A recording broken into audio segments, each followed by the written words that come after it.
Welcome to Educlick your online study partner. Good morning दोस्तों, कैसे हो सब लोग। मैं उम्मीद करता हूं कि आप लोग सभी बहुत अच्छे से होंगे। ठीक है, तो जैसा कि मैंने आपको बता दिया था, गुड मॉर्निंग सबको, गुड मॉर्निंग। तो मैं आपको पिछली क्लास में ये नहीं बता पाया था कि आज आपका टेस्ट होना है। तो आपको ये हमेशा याद रखना है कि जब भी फ्राइडे आएगा, जब भी शुक्रवार आएगा, आपका टेस्ट होना ही होना है और आपको अच्छे से तैयारी करके आना है। ठीक है, आपको इस बात पर ध्यान नहीं देना है कि सर ने बोला है या नहीं बोला है, बिल्कुल कंफ्यूज नहीं होना है। आपका गुरुवार के बाद जो फ्राइडे होगा तो आपका टेस्ट होगा ही होगा। ठीक है, तो मैं उम्मीद करता हूं कि आप लोग अच्छे से तैयारी करके आए होंगे। ओके, तो सबसे पहले आप इस वीडियो को लाइक कर दीजिए और इस सेशन को ज्यादा से ज्यादा शेयर कर दीजिए ताकि और बच्चे भी वो भी साथ में जुड़ सकें और वो भी अपनी परफॉर्मेंस को चेक कर सकें। मैंने आपको साइंस में पहला, दूसरा, तीसरा, चौथा और 5 चैप्टर तो कंप्लीट करवा दिए हैं और 6वां चैप्टर हमारा चल रहा है। ठीक है, तो इन 6 चैप्टर जहां तक मैंने आपको पढ़ा दिया उनमें से मैं आपको क्वेश्चन देने वाला हूं और आपको क्वेश्चन पढ़ना है और मेरे साथ क्वेश्चन पढ़ना है, साथ में क्या करना है, आंसर देते रहना है। तो हर एक बच्चे को यह ध्यान रखना है कि आपको क्वेश्चन पढ़ना है और साथ में आपको आंसर देना है, क्योंकि मैंने आपको ये 5 चैप्टर क्लियर करवा दिए हैं और 6वां चैप्टर अपना चल रहा है। तो आप लोगों ने यदि अच्छे से तैयारी की है, अच्छे से पढ़ाई की है, हर एक वीडियो को अच्छे से देखा है, समझा है, तो आपको पक्का वाला है कि आपको ये सारे क्वेश्चन आते होंगे। ठीक है, और टेस्ट के लास्ट में आपको ये बताना है कि मैंने आपको जितने क्वेश्चन दिए उनमें से आपने कितने क्वेश्चन सही किए हैं। ठीक है, तो सबसे पहले क्या करना है, वीडियो को लाइक करना है और इस टेस्ट को ज्यादा से ज्यादा शेयर करना है। ओके, तो जल्दी कीजिए और इसको ज्यादा से ज्यादा शेयर कर दीजिए ताकि और बच्चे साथ में जुड़ सकें, ताकि ज्यादा मजा आए। चलिए फिर टेस्ट स्टार्ट करते हैं। ठीक है, तो आपके लिए स्क्रीन पर पहला क्वेश्चन दे रखा है। पहला क्वेश्चन कहता है कि निम्न में से विटामिन, कौन सी विटामिन, B1 दे रखी है, की कमी से होने वाला रोग कौन सा है। तो आपको बताना है कि विटामिन की कमी से होने वाला रोग कौन सा है। आपको 4 ऑप्शन दे रखे हैं, रतौंधी, बेरी, पेलेग्रा और स्कर्वी। तो जल्दी कीजिए और इस क्वेश्चन का आंसर जल्दी से कमेंट करके बताइए कि विटामिन B1 की कमी से कौन सा रोग होता है। तो इसका राइट आंसर क्या होगा, इसका राइट आंसर होगा ऑप्शन नंबर बी, यानी कि बेरी। तो बेरी रोग होता है वो विटामिन इस B1 की कमी से होने वाला रोग होता है। इस रोग में होता क्या है, इस रोग के जरिए जो हमारी हृदय की धड़कन होती है वो कम हो जाती है और पेशीय संतुलन में भी कमी आती है। इसके साथ साथ जो हमारी पेशियां होती हैं और तंत्रिकाएं होती हैं वो कमजोर पड़ जाती हैं। ठीक है, इसमें एक ऑप्शन दे रखा है रतौंधी। तो रतौंधी जो रोग होता है वो विटामिन ए की कमी से होता है, जिसका नाम होता है रेटिनॉल। ठीक है, और जो पेलेग्रा रोग होता है वो विटामिन B3 की कमी से होता है। इसका जो रासायनिक नाम होता है वो नियासिन होता है। ठीक है, इसमें क्या होता है, जीभ और त्वचा पर पपड़ियां पड़ जाती हैं। और स्कर्वी रोग होता है वो विटामिन C की कमी से होता है। और विटामिन C की कमी से कौन सा रोग हो गया, स्कर्वी रोग हो गया। इस रोग में क्या होता है, इस रोग में मसूड़ों से खून आते हैं और खून आने के साथ साथ त्वचा पर चकत्ते पड़ जाते हैं। ठीक है, एक विटामिन रह जाता है विटामिन D, जिसे कैल्सीफेरोल कहा जाता है। और कैल्सीफेरोल की कमी से रिकेट्स रोग होता है, जिसमें क्या होता है, हड्डियां पास आ जाती है, यानी कि हड्डियां कमजोर पड़ जाती हैं। ठीक है, चलिए नेक्स्ट क्वेश्चन करते हैं, क्वेश्चन नंबर 2। क्वेश्चन नंबर 2 क्या है, आप इस टेस्ट को ज़्यादा से ज़्यादा शेयर कर दीजिए ताकि और लोग भी साथ में देख सकें और वो भी अपनी परफॉर्मेंस को चेक कर सकें, अपने आप को एग्जामिन कर सकें। चलिए नेक्स्ट क्वेश्चन करते हैं। क्वेश्चन नंबर 2 क्या कहता है कि गुटखा, क्या दे रखा है कि गुटखा के अधिक सेवन से कौन सा रोग होता है। तो जल्दी से बताइए कि गुटखा के अधिक सेवन से होने वाला रोग कौन सा है। 4 ऑप्शन दे रखे हैं, डायबिटीज, मलेरिया, सबम्यूकस फाइब्रोसिस और रिकेट्स। तो जल्दी से कमेंट करके बताइए कि गुटखा के अधिक सेवन से कौन सा रोग होता है। तो इसका राइट आंसर क्या होगा, इसका राइट आंसर होगा ऑप्शन नंबर सी, यानी कि सबम्यूकस फाइब्रोसिस रोग होता है वो गुटखा की अधिक सेवन से होने वाला रोग होता है। इसमें क्या होता है, जो जबड़े की हड्डियां हो जाती हैं वो कठोर पड़ जाती हैं और जबड़ा है वो ठीक से नहीं खुल पाता है। ठीक है, तो ये गुटखे के अधिक सेवन से होने वाला रोग है। चलिए क्वेश्चन नंबर 3 करते हैं। नेक्स्ट क्वेश्चन आपके लिए दिख रहा होगा कि बताना है आपको कि निम्न में से मिलावटी दूध, कौन सा दूध, जो मिलावटी दूध होता है इसको बनाने में किसका उपयोग किया जाता है। डिटर्जेंट, यूरिया, पोस्टर कलर और उपरोक्त सभी।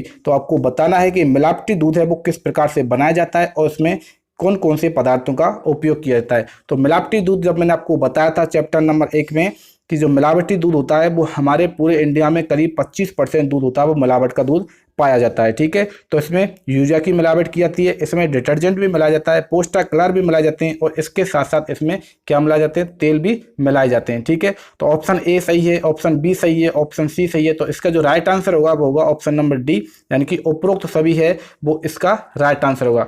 चलिए नेक्स्ट क्वेश्चन करते हैं, क्वेश्चन नंबर 4। क्वेश्चन नंबर 4 क्या कहता है, चलिए देखते हैं। क्वेश्चन नंबर 4 है कि भारत में खाद्य पदार्थ अल्प मिश्रण निषेध कानून, कौन सा कानून?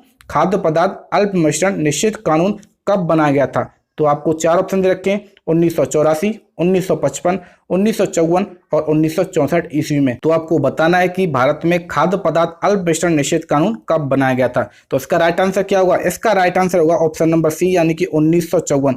1954 में खाद्य पदार्थ अल्प मिश्रण निषेध कानून बनाया गया था, ताकि जो मिलावट होती है उसको रोका जा सके। इसमें क्या किया गया था? इसमें कुछ ही जो पदार्थ होते हैं, जो खाद्य पदार्थ होते हैं, उनको शामिल किया गया था, करीब 60 के करीब थे, और इसके अंतर्गत कोई ठोस नीति और नियम नहीं बनाए गए थे, ताकि जो मिलावट करने वालों को कठोर सजा दी जा सके। ठीक है, चलिए नेक्स्ट क्वेश्चन करते हैं। क्वेश्चन नंबर 5 आपको दिख रहा होगा कि क्वेश्चन नंबर 5 है कि निम्न में से आहार नाल यानी कि जो एलिमेंट्री कैनाल होती है उसकी लंबाई कितनी होती है? ये क्वेश्चन मैं आपसे कई बार पूछ चुका हूं। ठीक है, तो आपको तो अब तक तो बस रट जाना चाहिए एक तरह से। तो आपको इसको कमेंट करके बताना है कि इसका राइट आंसर क्या होगा। तो जल्दी बताइए, जो एलिमेंट्री कैनाल होती है, आहार नाल होती है, जिसे पोषण नाल भी कहा जाता है, इसकी लंबाई कितनी होती है? तो आपको ऑप्शन दे रखे हैं 8 से 10 मीटर, 15 मीटर, 5 से 7 मीटर और इनमें से कोई नहीं। तो जल्दी से कमेंट करके बताइए कि आहार नाल की लंबाई कितनी होती है। तो इसका राइट आंसर होगा ऑप्शन नंबर ए, यानी कि आहार नाल होती है, जो एलिमेंट्री कैनाल होती है, उसकी लंबाई होती है वो 8 से 10 मीटर होती है। और आहार नाल में जो पूरा डाइजेस्टिव सिस्टम होता है, यानी कि पाचन तंत्र होता है, वो पूरा समाया होता है। यानी कि आहार नाल मुख से शुरू होती है और लास्ट में यह जाती है मलाशय तक। किसमें जाती है? मलाशय तक या फिर गुदा तक जाती है। ठीक है, अब देखते हैं स्क्रीन पर आपको नेक्स्ट क्वेश्चन दिख रहा होगा। क्वेश्चन नंबर 6 क्या कहता है कि किस पाचन अंग द्वारा भोजन का सर्वाधिक पाचन होता है? ठीक है, और सर्वाधिक अपशोषण होता है। तो आपको बताना है कि ऐसा कौन सा पाचन अंग है जिसके द्वारा भोजन का जो सर्वाधिक जो पाचन होता है वो किसके द्वारा होता है। जल्दी से कमेंट करके इसका आंसर बताइए। आपको चार ऑप्शन दे रखे हैं, आमाशय, बड़ी आंत, छोटी आंत और मुख। आमाशय यानी कि स्टोमक, बड़ी आंत होती है वो होती है लार्ज इंटेस्टाइन, छोटी आंत को कहा जाता है स्मॉल इंटेस्टाइन, और मुख होता है वो माउथ होता है। तो जल्दी से इसका कमेंट करके इसका आंसर बताइए। इसका राइट आंसर क्या होगा? इसका राइट आंसर होगा छोटी आंत। क्या होगा? स्मॉल इंटेस्टाइन में जो भोजन का सर्वाधिक पाचन होता है और अपशोषण होता है। ठीक है, क्या होता है? भोजन का सर्वाधिक पाचन और अपशोषण होता है। सबसे पहले जो पाचन की शुरुआत होती है वो मुख से होती है, उसके बाद ग्रास नली से होकर भोजन पहुंच जाता है कहां पर? आमाशय में पहुंच जाता है। ठीक है, आमाशय के बाद जाता है छोटी आंत में, और छोटी आंत के बाद जाता है बड़ी आंत में, और मलाशय से बाहर निकल जाता है अवशिष्ट पदार्थ के रूप में। चलिए आगे बढ़ते हैं और नेक्स्ट क्वेश्चन करते हैं। क्वेश्चन नंबर 7 आपको स्क्रीन पर दिख रहा होगा। आपको बताना है कि निम्न में से रक्त का पीएच मान कितना होता है। ये आपको बताना है कि रक्त का जो ब्लड होता है उसका पीएच की वैल्यू उसकी कितनी होती है। 7.4, 7, 6.4 और इनमें से कोई नहीं। ये आपको ऑप्शन दे रखे हैं। तो मैंने आपको बताया था जो ब्लड होता है वो हल्का क्षारीय प्रकृति का होता है, यानी कि 7 से हल्का सा ज्यादा होना चाहिए। तो इसका राइट आंसर क्या होगा? इसका राइट आंसर होगा ऑप्शन नंबर ए, यानी कि 7.4 होता है वो रक्त का पीएच मान होता है। ओके, चलिए आगे बढ़ते हैं और नेक्स्ट क्वेश्चन करते हैं। क्वेश्चन नंबर 8 आपको स्क्रीन पर दिख रहा होगा। क्वेश्चन नंबर 8 क्या कहता है? देखिए कि जो बिम्बाणु होते हैं, जिनको इंग्लिश में प्लेटलेट्स कहा जाता है, कि रक्त में लगभग कितनी संख्या पाई जाती है। तो आपको बताना है कि बिम्बाणु की संख्या लगभग जो रक्त होता है हमारे ब्लड में वो कितनी पाई जाती है। तो मैंने आपको बताया था कि हमारे ब्लड में दो पार्ट होते हैं। एक तो होता है तरल वाला पार्ट होता है, एक होता है ठोस वाला पार्ट होता है। तरल वाला पार्ट यानी कि प्लाज्मा पाया जाता है, ठोस वाले पार्ट में रक्त कोशिकाएं पाई जाती है। तो रक्त कोशिकाओं में आरबीसी, डब्ल्यूबीसी और प्लेटलेट्स पाई जाती हैं। ठीक है, तो आपको बताना है कि जो बिम्बाणु होते हैं उनकी रक्त में कितनी ज्यादा संख्या पाई जाती है। चार ऑप्शन दे रखे हैं, 55 लाख प्रति घन एमएमक्यू में। दूसरा ऑप्शन दे रखा है 10,000 प्रति घन एमएमक्यू। तीसरा ऑप्शन दे रखा है 3 लाख प्रति घन एमएमक्यू। तो इसका आंसर जल्दी से कमेंट करके बताइए कि बिम्बाणुओं की रक्त में कितनी संख्या पाई जाती है। तो इसका राइट आंसर क्या होगा? इसका राइट आंसर होगा 3 लाख प्रति घन एमएमक्यू में ये पाई जाते हैं। यानी कि प्लेट होती हैं वो 3 लाख प्रति घन एमएमक्यू में पाई जाती हैं। और आरबीसी होती है वो हमारे ब्लड में सबसे ज्यादा पाई जाने वाली कोशिकाएं होती हैं, जिनकी संख्या होती है 55 लाख प्रति घन एमएमक्यू। और जो डब्ल्यूबीसी होती है उनकी संख्या पाई जाती है 10,000 प्रति एमएमक्यू में। ठीक है, और मैंने आपको बताया था जो आरबीसी का जो जीवन काल होता है वो 120 दिन होता है। कितना? 120 दिन होता है। और जो डब्ल्यूबीसी होती है उनका जो जीवन काल होता है वो कितना होता है? ये 6 से 7 दिन होता है। और जो बिम्बाणु होते हैं इनका जीवन काल होता है 10 दिन होता है। कितना होता है?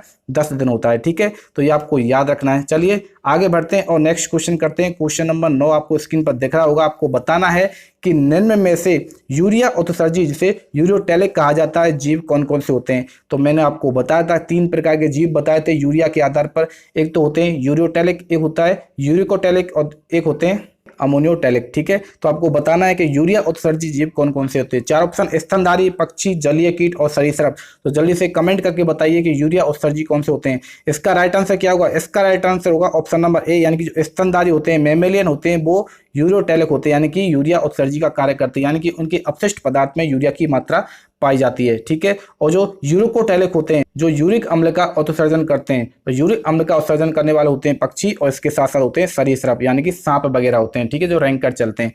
ओके। और जो अमोनियोटैलिक होते हैं यानी अमोनिया का उत्सर्जन करने वाले होते हैं जलीय कीट, जो जलीय मछलियां होती हैं वो अमोनिया का उत्सर्जन करने वाली होती हैं। चलिए आगे बढ़ते हैं और नेक्स्ट क्वेश्चन करते हैं। क्वेश्चन नंबर 10 आपको स्क्रीन पर दिख रहा होगा। क्वेश्चन नंबर 10 कहता है कि स्वतंत्र अपभ्रंशन, आपको बताना है, यहाँ पर प्रिंटिंग मिस्टेक है, ठीक है, टाइपिंग में कुछ गड़बड़ हो गई है, कि आपको बताना है कि जो स्वतंत्र अपभ्रंशन का नियम है उसकी F2 पीढ़ी का लक्षण प्रारूप अनुपात बताना है। क्या बताना है कि स्वतंत्र अपभ्रंशन का जो नियम था बेंडल के द्वारा दिया गया था, स्वतंत्र अपभ्रंशन का नियम, इसकी F2 पीढ़ी में जो लक्षण प्रारूप होता है यानी कि जो फिनोटाइप होता है इसका अनुपात बताना है। तो जल्दी कीजिए और कमेंट में इसका आंसर दीजिए। ऑप्शन आपको दे रखा है 3:1, 9:3, 3:3, और 1:2, 2:2, 4:1, 1:2, 2:1, 1:2 और 1, और लास्ट में दे रखा है इनमें से कोई नहीं। तो जल्दी कीजिए, इसका कमेंट करके आंसर बताइए। इसका राइट आंसर क्या होने वाला है? आपको पूछा गया कि F2 पीढ़ी में लक्षण प्रारूप पूछा गया, तो लक्षण प्रारूप क्या होगा? ऑप्शन नंबर बी यानी कि 9:3:3:3:1 होगा, वो F2 पीढ़ी में क्या होगा? लक्षण प्रारूप होगा यानी कि फिनोटाइप होगा, ठीक है। अब हम जीनोटाइप के बारे में बात करते हैं, जीन प्रारूप के बारे में बात करते हैं स्वतंत्र अपभ्रंशन के नियम में F2 पीढ़ी में। तो इसका जो जीन प्रारूप होगा वो होगा ऑप्शन नंबर जो सी दे रखा है, यानी कि मैंने आपको याद करने के लिए बताया था 12, 24, 12, 12, 1 यानी कि 1:2, 2:2, 2:2, 4:1, 1:2, 2:2, 1:2, 2:1। ये क्या होगा? F2 पीढ़ी में स्वतंत्र अपभ्रंशन के नियम में जीन प्रारूप होने वाला है, ठीक है। ये आपको समझ में आ गया होगा। आप इसको ज्यादा से ज्यादा शेयर करते रहिए ताकि लोग ज्यादा से ज्यादा इसमें जुड़ सकें और वो भी अपने आप को चेक कर सकें कि भाई उन लोगों की कैसी तैयारी चल रही है, ठीक है। चलिए नेक्स्ट क्वेश्चन करते हैं। क्वेश्चन नंबर क्या कहता है? क्वेश्चन नंबर 10 वापस से आ गया है, यहाँ पर भी टाइपिंग है, कुछ प्रॉब्लम आ गई है टाइपिंग में, ठीक है, टाइपिंग मिस्टेक है। तो आप तो क्वेश्चन पर ध्यान दीजिए, आपके लिए ज़्यादा से ज़्यादा क्वेश्चन मिलें, ठीक है। 10 का ही दूसरा क्वेश्चन लगा लीजिए कि आपको बताना है कि निम्न में से मेंडल का निधन कब हुआ था। तो मेंडल की जो मृत्यु कब हुई थी इसके बारे में आपको बताना है। ऐसी कौन सी डेट थी जिसमें मेंडल जी से वो मर गए थे, ठीक है। आपके लिए ऑप्शन दे रखे हैं 6 जनवरी 1884, 22 जुलाई 1822 और 1842, 1843। तो आपको इसका आंसर कमेंट करके बताना है। तो मैंने आपको बताया था कुछ 22 से कुछ याद आ रहा होगा, 22 जुलाई 1822, इसमें तो क्या हुआ था? मेंडल का क्या हुआ था? जन्म हुआ था। क्या हुआ था? मेंडल का जन्म हुआ था। और इनकी जो मृत्यु हुई थी वो हुई थी 6 जनवरी 1884 को। तो इसका ऑप्शन 1 है वो राइट आंसर हो जाएगा। ऑप्शन नंबर 1 है इसका राइट आंसर होगा 6 जनवरी 1884 को मेंडल का देहांत हो गया था। 1842 में इन्होंने क्या किया था? 1842 में इन्होंने दार्शनिक की जो उपाधि धारण कर ली थी, और 1843 में इन्होंने ऑस्ट्रिया के ब्रुन सोसाइटी, जो ब्रुन शहर था उसकी में वे पादरी बन गए थे, ठीक है। ये हुआ मेंडल के बारे में। चलो आगे बढ़ते हैं और क्वेश्चन नंबर नेक्स्ट करते हैं। क्वेश्चन नंबर 11 क्या कहता है कि हमारे शरीर में सबसे पहले बनने वाला प्रतिरक्षी कौन सा है। तो आपको बताना है कि हमारे शरीर में ऐसा कौन सा प्रतिरक्षी है जिसका निर्माण सबसे पहले होता है। हमारे शरीर में प्रतिरक्षी का निर्माण कब होता है? जब कोई एंटीजन, कोई प्रतिजन हमारे शरीर पर आक्रमण करता है। तो सबसे पहले जो जन्म लेने वाला, सबसे पहले बनने वाला जो प्रतिरक्षी है आपको बताना है IgM, IgG, IgA, IgE। तो जल्दी से कमेंट करके इसका आंसर बताइए कि इसका राइट आंसर क्या होगा। तो इसका राइट आंसर क्या होगा? इसका राइट आंसर होगा ऑप्शन नंबर ए, यानी कि जो IgM जो प्रतिरक्षी होता है, जो एंटीबॉडी होता है, वो हमारे शरीर में सबसे पहले बनने वाला होता है। इसके बाद बनता है IgG, ये दूसरे नंबर पर बनता है। और IgA जो प्रोटीन होता है ये मां के दूध में पाया जाने वाला एकमात्र प्रोटीन होता है जो क्या करता है? जो बच्चे की प्रतिरक्षी का कार्य करता है, इम्यूनिटी पावर बढ़ाने का कार्य करता है। IgE होता है वो एलर्जी को कंट्रोल करने का कार्य करता है, ठीक है। और मैंने आपको बताया था IgG के बारे में कि जो IgG होता है वो एकमात्र ऐसा प्रतिरक्षी होता है जो कहां पहुंच जाता है? प्लेसेंटा यानी कि भ्रूण तक पहुंच जाता है, ठीक है। ये हो गया प्रतिरक्षी के बारे में। चलिए आगे बढ़ते हैं और क्वेश्चन करते हैं नेक्स्ट। फिर से टाइपिंग मिस्टेक, यानी कि फिर से आपके लिए क्वेश्चन नंबर 11 आ चुका है। आपको बताना है कि सर्वप्रथम रक्तदान यानी कि जो ब्लड ट्रांसफ्यूजन होता है वो कब किया गया था। तो सर्वप्रथम जो रक्तदान किया गया था डॉक्टर डेनिस के द्वारा किया गया था। कब किया गया था? आपको 4 ऑप्शन दे रखे हैं, 15 जून 1657 और 15 अगस्त 1885 और 15 जून 1667, और इनमें से कोई नहीं। तो जल्दी से बताइए कि सबसे पहले जो ब्लड डोनेशन हुआ था, सबसे पहले जो ब्लड दिया गया था, रक्तदान किया गया था, यानी कि जो ब्लड ट्रांसफ्यूजन किया गया था वो किसके द्वारा किया गया था? वो किया गया था डॉक्टर जीन बैप्टिस्ट डेनिस के द्वारा। कब किया गया था? 15 जून 1667 को। कब किया गया था? 15 जून 1667 को सर्वप्रथम रक्तदान किया गया था। और किसके बीच में किया गया था? यह भेड़ और एक 15 वर्षीय बालक के बीच में किया गया था, ठीक है। चलिए नेक्स्ट क्वेश्चन करते हैं। क्वेश्चन नंबर 12 क्या कहता है? क्वेश्चन नंबर 12 आपको स्क्रीन पर दिख रहा होगा। नेक्स्ट क्वेश्चन है कि अम्ल प्रोटोन दाता होता है तथा जो क्षार होता है वो प्रोटोन ग्राही होता है। यह संकल्पना, यह थ्योरी किसके द्वारा दी गई थी? तो आपको 4 ऑप्शन दे रखे हैं, लुइस आरेनियस, ब्रांस्टेड लोडी और इनमें से कोई नहीं। तो आपको बताना है कि जो अम्ल होता है और जो क्षार होता है, तो अम्ल प्रोटॉन दाता होता है और क्षार होता है प्रोटॉन ग्राही होता है। यह संकल्पना, यह थ्योरी किसके द्वारा दी गई थी? तो जल्दी से कमेंट करके इसका आंसर बताइए। इसका राइट आंसर क्या होगा? इसका राइट आंसर होगा ऑप्शन नंबर सी, यानी कि ब्रांस्टेड लोडी होते हैं, उन दोनों के द्वारा यह थ्योरी दी गई थी कि जो अम्ल होते हैं, एसिड होते हैं, वो प्रोटॉन डोनर होते हैं, यानी कि प्रोटॉन देने वाला होता है, और क्षार होता है वो प्रोटॉन रिसीवर होता है, यानी प्रोटॉन ग्रहण करने वाले होते हैं। ठीक है, लुईस के द्वारा जो थ्योरी दी गई थी वो इलेक्ट्रॉन के ऊपर दी गई थी, यानी कि जो इलेक्ट्रॉन देने वाला होता है वो क्षार होता है और इलेक्ट्रॉन ग्रहण करने वाला होता है वो अम्ल होता है। आरएनएस के अनुसार यह बताया गया था कि हाइड्रोजन आयन, यानी कि ऐसे जलीय विलयन पदार्थों के ऐसे जलीय विलयन जो हाइड्रोजन आयन देते हैं वो क्या कहलाते हैं? अम्ल कहलाते हैं, और जो हाइड्रोक्सिल आयन देते हैं, OH- आयन देते हैं, वो आरएनएस के अनुसार क्या कहलाते हैं? क्षार कहलाते हैं। ठीक है, तो ये 3 थ्योरी दी गई थी, 3 केमिस्ट्री के द्वारा, 3 रसायनज्ञों के द्वारा थ्योरी दी गई थी। चलिए नेक्स्ट क्वेश्चन करते हैं। आपके लिए स्क्रीन पर दिख रहा है कि निम्न में से आपको बताना है कि अम्लराज, जिसको कहा जाता है एक्वा रेजिया, यह किससे मिलकर बना होता है? तो जल्दी से कमेंट करके इसका आंसर बताइए कि अम्लराज होता है वो किससे मिलकर बना होता है। ऑप्शन दे रखे हैं सल्फ्यूरिक अम्ल, हाइड्रोक्लोरिक अम्ल, एसिटिक अम्ल और हाइड्रोक्लोरिक अम्ल, इसके साथ साथ प्लस में दे रखा है नाइट्रिक अम्ल। तो इसका राइट आंसर क्या होगा कि अम्लराज जो एक्वा रेजिया होता है किससे मिलकर बना होता है? इसका राइट आंसर होगा ऑप्शन नंबर डी, यानी कि जो HCl प्लस HNO3, इसका राइट आंसर होगा HCl कहा जाता है हाइड्रोक्लोरिक अम्ल और HNO3 को कहा जाता है नाइट्रिक अम्ल। जब हाइड्रोक्लोरिक अम्ल के 3 भाग और नाइट्रिक अम्ल का 1 भाग मिला दिया जाता है तो बनता है एक्वा रेजिया, यानी कि अम्लराज बनता है। और एक्वा रेजिया एक बहुत ज्यादा सॉलिड, यानी कि बहुत ज्यादा एक प्रभावशाली क्या होता है? यौगिक होता है, जिसमें सोने को भी घोला जा सकता है, यानी कि उसमें धातुओं को घोला जा सकता है। ठीक है, सोना किसको बोलते हैं? गोल्ड को बोलते हैं, तो गोल्ड को इसमें घोला जा सकता है। इसका जो उपयोग किया जाता है वो चांदी और सोने की सफाई के लिए किया जाता है। ठीक है, चलिए नेक्स्ट क्वेश्चन करते हैं। क्वेश्चन नंबर 14 आपके लिए स्क्रीन पर दिख रहा होगा। क्वेश्चन 14 कहता है कि निम्न में से भौतिक परिवर्तन का उदाहरण आपको बताना है कि निम्न में से भौतिक परिवर्तन है वो कौन सा उदाहरण बताता है। ठीक है, तो भौतिक परिवर्तन यानी कि फिजिकल चेंजेस के बारे में आपको बताना है। मैंने आपको पिछली क्लास में जब स्टार्ट किया था तब बताया था। यह चैप्टर नंबर कौन सी से क्वेश्चन लेगा? यह चैप्टर नंबर 6 आ गया। ठीक है, जिसमें केमिस्ट्री का क्या दे रखा है? रासायनिक अभिक्रिया एवं उत्प्रेरक, जो चैप्टर नंबर 6 है उससे क्वेश्चन पूछा गया है। तो जल्दी कीजिए और इस क्वेश्चन का आंसर बताइए। आपको 4 ऑप्शन दे रखे हैं कि जल का बर्फ में परिवर्तन, लोहे का चुंबक बनना और नौसादार यानी कि अमोनियम क्लोराइड का ऊर्ध्वपातन होना। ठीक है, ऊर्ध्वपातन जिसको बोलते हैं सब्लिमेशन को कहा जाता है। और लास्ट ऑप्शन देखा उपरोक्त सभी। तो इसका राइट आंसर क्या होगा? क्योंकि जल का बर्फ में परिवर्तन भी क्या है? फिजिकल चेंजेस है, भौतिक परिवर्तन होता है। लोहे का चुंबक बनना भी भौतिक परिवर्तन का उदाहरण है, और नौसादार का ऊर्ध्वपातन होना भी भौतिक परिवर्तन का उदाहरण है। ठीक है, इसके साथ साथ मैंने आपको एक और बताया था कि शक्कर का पानी में घुलना भी भौतिक परिवर्तन का उदाहरण है। मैंने आपको यह बताया था कि कांच का टूटना भी भौतिक परिवर्तन का उदाहरण, बादलों का बनना भी भौतिक परिवर्तन का उदाहरण है। और इसके साथ साथ मैंने आपको यह भी बताया था आसवन भी भौतिक परिवर्तन का उदाहरण होता है, क्रिस्टलीकरण भी भौतिक परिवर्तन का उदाहरण होता है। तो इसका राइट आंसर होगा ऑप्शन नंबर डी, यानी कि जो उपरोक्त सभी है इसका राइट आंसर होगा कि जल का बर्फ में परिवर्तन, इसके साथ साथ जल का वाष्प में परिवर्तन भी भौतिक परिवर्तन का उदाहरण होता है। चलिए नेक्स्ट क्वेश्चन करते हैं।